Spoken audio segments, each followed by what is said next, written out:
if you have to pick the main trends, what would you say is happening in robotics right now? It's hard to not say AI and vision-based applications. I've been in manufacturing for 25 years. I've never seen anything like I've seen in the last 18 months. The innovation, the capability, what's possible with image processing, and combining that with physical AI is really unreal. And so the ability to take AI learning and image processing and really adapt it and apply it to the real world is incredible. And that's really, I think, the main thing that we're seeing on the show floor.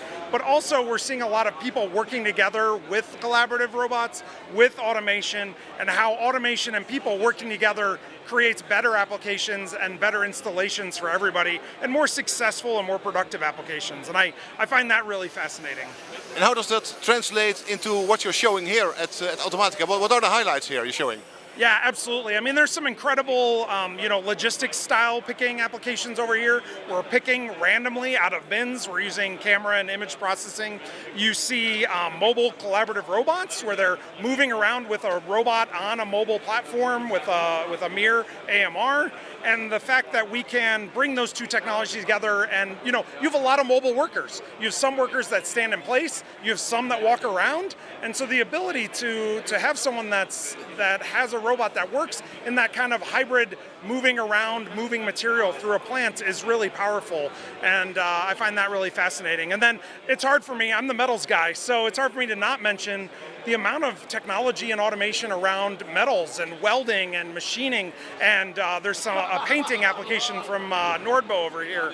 Really incredible, the ability to mimic this artistry that comes from spraying and painting, and to have the robot mimic those paths and then to be able to make improvements. It's just really incredible what's possible. Yeah, I mean, labor comes up always first, I think. I mean, whether you're not finding the right people or you're not finding the right skills, that is really the top of everyone's top of mind right now. I mean, productivity is always something that has to be there, and return on investment. That's something everyone's talking about. But ultimately, the reason they're here shopping on the floor, the reason they're talking to us, you really see that the people challenges they have, the lack of the right skills and the right people. They need to invest in the people they have. And collaborative automation, whether it's an AMR or it's a collaborative arm, this allows you to invest in your people, right? It's a tool that makes their work better, it makes their life better, and it's hard to deny that. And so they're here to try to make the lives of their workers better. This is by far, there's lots of robots on the floor, to your point, right? You're going to see a lot of really cool stuff on the floor today.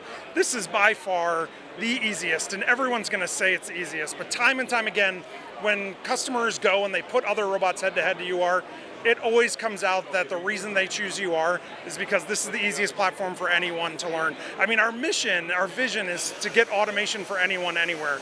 And so how do we do that? We make it easy for anyone to learn this. I have a 12-year-old, a 10-year-old, and a 7-year-old at home. I'm talking about my kids. Why am I talking about them? Every one of them, I taught how to use the robot in 20 minutes. If I can teach my kids to use it, I guarantee we could teach your operators to use it in 20 minutes.